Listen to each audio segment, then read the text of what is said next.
Product standardise ചെയ്യുക എന്ന് പറഞ്ഞാൽ ഒരു ഫ്രാഞ്ചൈസിക്കും എല്ലാ ബ്രാൻഡുകൾക്കും ഒരു ഐഡന്റിറ്റി ഉണ്ടാവും. അപ്പോൾ ഞാനൊരു എക്സാമ്പിൾ പറയാം. ഇപ്പോൾ KFC എന്ന് പറയുന്ന ബ്രാൻഡ് ഇന്ത്യയിലേക്ക് വന്നപ്പോൾ അവർ സ്പൈസി ആയിട്ടുള്ള ഫ്രൈഡ് ചിക്കൻ ഇൻട്രൊഡ്യൂസ് ചെയ്തിട്ടുണ്ടായിരുന്നു, റൈസ് ആഡ് ചെയ്തിട്ടുണ്ടായിരുന്നു. ഓക്കെ, പിന്നെ മെക്ഡി ഇന്ത്യയിലേക്ക് വന്നപ്പോൾ അവരുടെ ക്ലാസിക് ആയിട്ടുള്ള ബീഫ് ബർഗേഴ്സ് അവർ ഡിസ്കണ്ടിന്യൂ ചെയ്തിട്ടുണ്ടായിരുന്നു. ഈവൻ മക്ഡൊണാൾഡ്സ് ഒക്കെ ജെയിൻ ഫുഡ് ഒക്കെ പ്രൊമോട്ട് ചെയ്തിട്ടുണ്ട്. അത് ആ കസ്റ്റമർ സെഗ്മെന്റ് കറക്റ്റ് ആയിട്ട് ഫോക്കസ് ചെയ്യുക എന്നുള്ളത് തന്നെയാണ്. Exactly.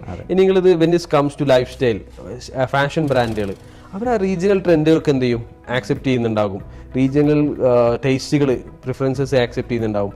When it comes to health കെയറിലേക്ക് വരുമ്പോൾ റീജിയണലി എന്തായാലും മാറ്റങ്ങൾ, കാരണം മെഡിക്കൽ പ്രാക്ടീസസ് തന്നെ എളുപ്പമുണ്ടാവും, അപ്രോച്ചസ് തന്നെ അവിടെ മാറ്റങ്ങൾ ഉണ്ടാവും. അപ്പോൾ അത്തരത്തിലുള്ള റീജിയണൽ ചേഞ്ചസ് ഒക്കെ സ്വാഭാവികമായും സംഭവിക്കേണ്ടത് തന്നെയാണ്. പക്ഷേ ഇതിനൊരു ഓരോ ബ്രാൻഡിനും അവരുടെ ഒരു കോർ വാല്യൂസ് ഉണ്ടാവും. ആ ബ്രാൻഡ് എക്സിസ്റ്റ് ചെയ്യുന്ന അതിനൊരു ഐഡന്റിറ്റി, അതിൽ നിന്ന് ഡൈവേർട്ട് ചെയ്ത് പോകരുതെന്നുള്ള.